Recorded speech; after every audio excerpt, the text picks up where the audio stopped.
Hi, everybody. Thank you for listening. This is the official commentary for Cooney Gangbuster Issue 1. The issue is called Back in the Papers. And we're going to be doing these commentaries for all of the books. It's something that's been promised in the campaigns before. And now I just figure out kind of how I want to approach it. And now that we've come a little further, I feel ready to reflect on the material and see where we've come.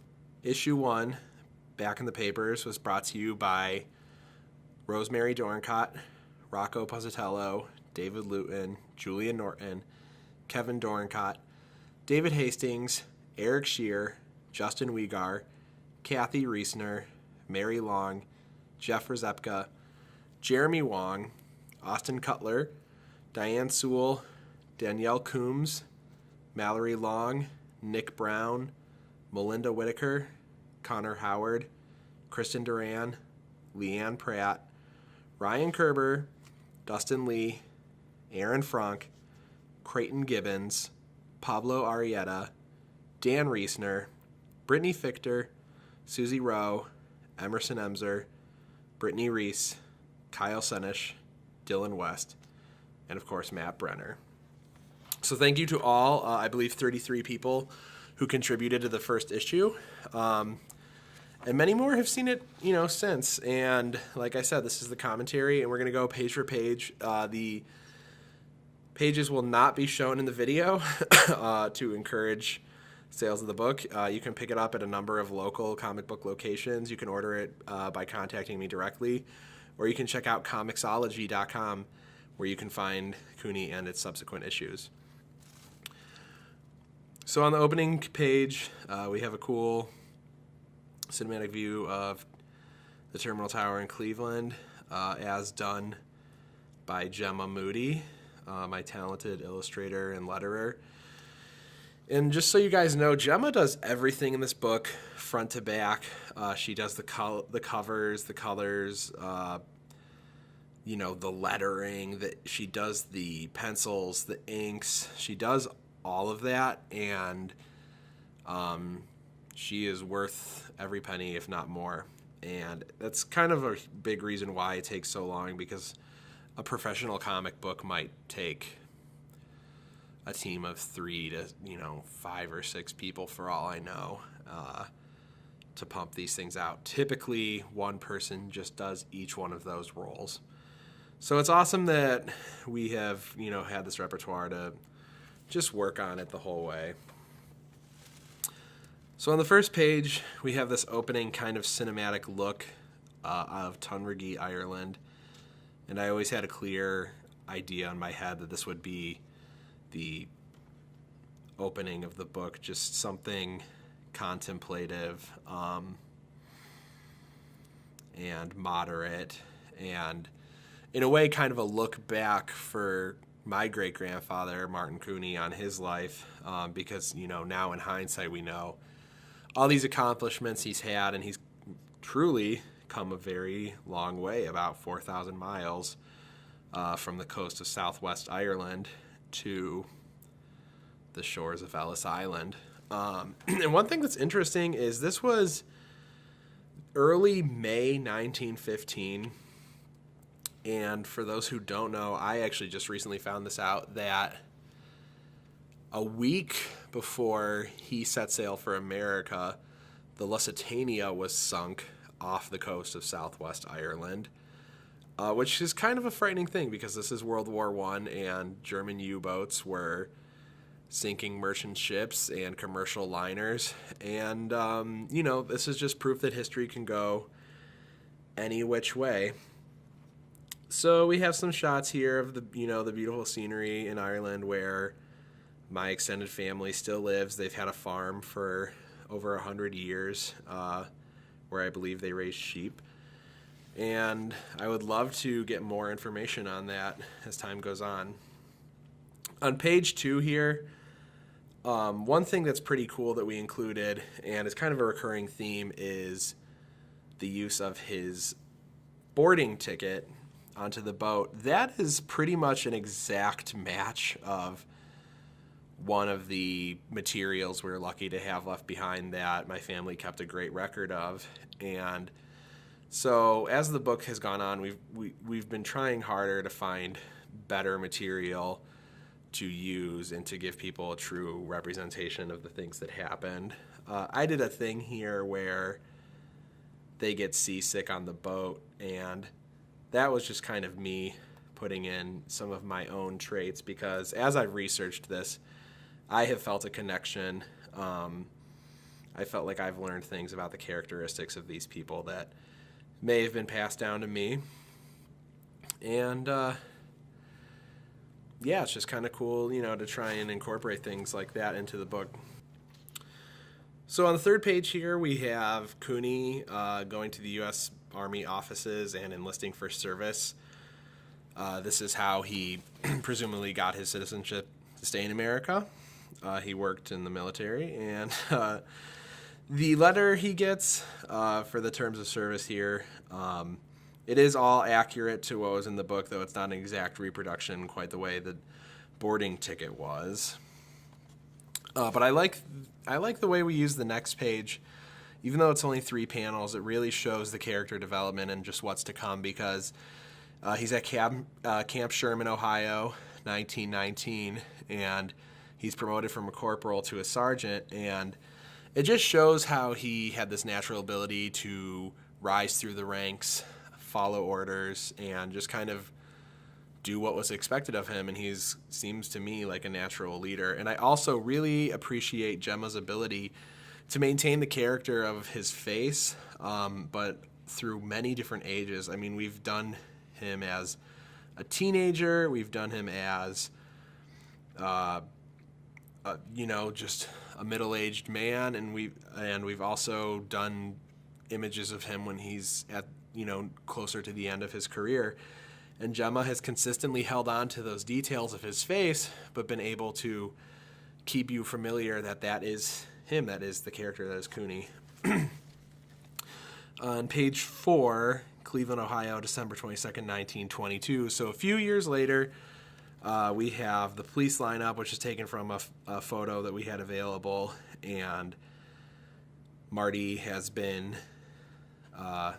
sworn into the police force at the ground level, where he will soon work his way up, and he's reunited with his brother. So we show the time has passed, and they're on different paths in their life, but they have each other in this, somewhat foreign environment, even though it's been a number of years at this point. And this is probably my favorite page of the entire first book. Page 5 is when we realize that this entire flashback sequence that we've gone through, showing Martin's journey to America, his joining the military, his joining the police force, was all a flashback in his own mind. And he is reflecting on his past. And so Mason is saying, Marty, what you thinking of? And he snaps out of it, and he goes, just thinking of how I got here. And the perspective zooms out, Cleveland, Ohio, November 19th, 1933, and there's a murder victim on the floor of his butcher shop. And I love that page. I think it's very cinematic, and that's what I was going for. And, it just feels like one of those classic kind of hard-boiled moments in any other crime drama. And so now we get into kind of the bulk of how this book is going to be, and Marty and Mason start bantering back and forth. He goes, what did you do before this? And he says, I was an insurance agent. And that's something we actually found in his military records. It says, what was your occupation? And he was an insurance agent. And that's something we had no idea of that I found out while researching this book. So they begin the investigation.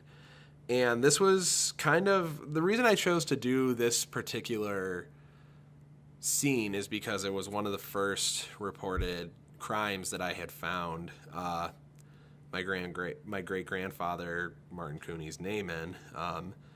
This was just street-level violence and crime that had happened, and he was first on the scene and investigated it. And something We've tried very hard with Cooney that you will experience places he was, crime scenes he investigated, and real, very, real things that happen, especially when guns are shot or people are hit or chases happen. That's usually in some way a real event. But we have consolidated characters and changed the timeline around a little to make the narrative of Gangbuster one coherent story that has, a clear-cut good guy and bad guy. So there are liberties we've taken, and there's only so much information that you have from one, maybe if you're lucky, two headlines about, petty theft or in some cases a murder that happened 70, 80 years ago. So Marty has a little bit of foresight here, and he takes the blood off of the cleaver, thinking that it could be useful in the future. And you see that Mason is kind of the comic relief in the book. Wow, I just noticed Gemma's attention to detail here on the exterior of this building. We didn't choose, a particularly striking, we didn't use reference photos for this butcher shop. I would have liked to make it more obviously Cleveland, but Gemma really, I force her to do bricks and footsteps in the snow and all that, those little things. I'm sure she loves it when I come around asking her to do more. So they allude to Cooney getting lost deep in his thoughts, which is a tendency I have. And it's just kind of something I put into the character because I would expect a detective to kind of be in his own head sometimes. And so, yeah, sometimes he just gets very introspective. And we find out on one of the following pages that this is his first time seeing a body on a crime scene, which may or may not be true, but it was the first evidence I found. On the following page, we have introduced a character called Howard Conrad, which is a throw out to my friend and supporter, Connor Howard, who I met at Kent State. He went there for journalism, and he also went by DJ Conrad at Black Squirrel Radio. So there's a little bit of a likeness in the character, and it was just kind of fun because I wanted to have the Plain Dealer referenced because the Plain Dealer in the Cleveland Press is something that we found so much of this information in. And the reason the issue is called Back in the Papers is because when I had reached out to the Cleveland Police Museum trying to find information, they went to the Cleveland Public Library databases, which was very generous of them to do, help with this research, and eventually said, it seems like your great-grandfather was always in the papers. They said there's thousands of articles available. We can't handle this amount of research. So they kind of showed me how to go forward, and it was a huge resource, and I still continue to give donations to them, especially at Christmas time when I shop Amazon Smile. So, and if you haven't been there, check out the Cleveland Police Museum. I believe they're renovating it and they're moving it, but it's a cool resource, and there's a lot of history, especially it's how I learned about the Torso murders. And that's actually, my junior year, we took a trip to the Cleveland Police Museum in high school, and I saw the death masks of the Torso victims, and my buddy Jeff had pointed them out, and I was like, wow, these are really cool. And so I read Brian Michael Bendis' Torso, and I continued to kind of research the topic.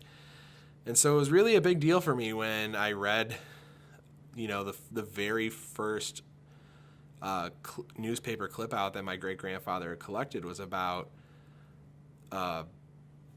officers being promoted and Elliot Ness, kind of hand-selecting these guys for the job, and just seeing that inclusion and knowing that my great-grandfather was a colleague and a friend of Elliot Ness was really cool and was one of the best things I ever found in doing this research. It was like all I ever wanted, and I had no idea.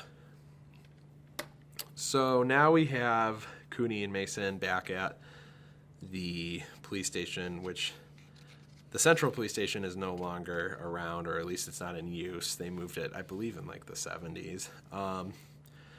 But But Cooney's kind of on a path, and he's forcing Mason to kind of think outside of the box. And Cooney gets the idea here that this crime was committed by people who were committing other crimes. And this is based off of reports I had read. So this is where we learn that these characters who committed this murder are going to be recurring characters. They've committed other crimes, and they will be back in subsequent issues of Gangbuster. On the subsequent page, we have Howard Conrad returning, trying to get a quote from Mason or Cooney about the murder. And this is kind of me trying to put some humor into the character of Cooney, because he's only ever been described as shrewd or straight-laced.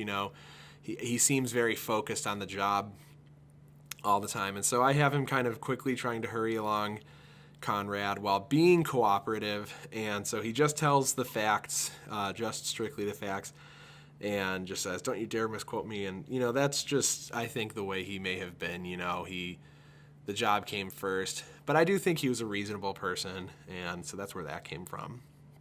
On the next page, we introduce a character, Samuel Gerber, who is a recognizable figure in Cleveland history, just depending on what kind of history you're looking into. He's featured in Torso by Brian Michael Bendis, and he was the coroner for the city of Cleveland, or for Cuyahoga County, for a very long time, and I believe he worked on the Samuel Shepard case. I mean, any high-profile case that came through the city, this guy saw. But what we find here is that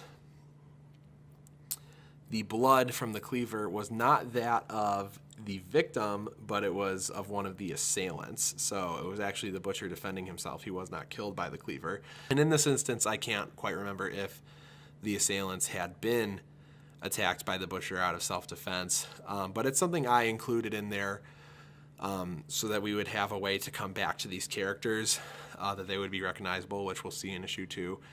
And also just, I wanted to show Cooney's attention to detail, and there are instances where he notices things like this that are far more insignificant. So I really don't think I was stretching the truth, but in the interest of being transparent, the cleaver thing was more so my decision than it was straight from the history books. So Sam Gerber goes on to tell them, probably what every detective already knows, that you should talk to the hospitals, to see if someone has been in for a wound like this. And they go on to continue their research. And then on one of these last pages here, we see a dark, dreary basement where a man has sustained a deep wound on his shoulder. And another man is sterilizing the wound and then about to sew it up. And these guys, this is foreshadowing that these are the villains of the story. And, they've been scarred and they will be back for more. And so, finishing up things here, we have a pretty quaint morning with Cooney getting out of bed, picking up his newspaper, which I'm sure he read. It's reported that he read the newspaper front to back every day. No detail was ever too small. He always kept up with current events like that. And so he's really surprised and kind of excited that he sees an article about him and Mason in the paper. And, he kept a really cool record of, he made clippings of the stories he was mentioned in. Not all of them, not even close to all of them, but certainly the ones that were easy enough to come by. And, he kept a good record of that. And so this was just, another character joke here, but he gets really excited and calls up Mason and is like, "Oh my gosh, guess what? We're in the newspaper." And he reads the article, and true to Cooney, the actual article is very bare bones. It's pretty much just the facts, stuff Mason already knows, and he's so excited, and Mason just goes, "I'll see you on Monday," and hangs up the phone because he woke up Mason for this, and Mason just doesn't think it's as cool as he does, and that's just kind of the dynamic that these characters have. So he thinks it's cool, and he clips it out, and then we bring in his wife, my great-grandmother, and also his son Frank. My grandmother, Rosemary, was not born at the time. But so he's like, "Come on, I'll show you." And So they all take a seat as a happy family, and they sit down and they are together at the end of the book. And so, this book, as much as it is like trying to be a hard-boiled detective story and all that fun stuff and the things you expect a true crime book to have, it for me is also a family piece. And so it's hard to blend the dark aspects of it with the family-friendly moments and the things you cherish and the things you want to remember, because you don't always want to remember those hard times. So, and other comic professionals I've met along the way have been like, oh, this is a little more lighthearted than I would have expected, and it is, but that's not to say there isn't more to come. And especially in issue 2, I think we start going down that darker path and, kind of focusing on the action a little bit more. Issue 1 on its own is kind of a standalone. The artwork is lighter, the tone is lighter, the story's lighter, and it's introducing these characters.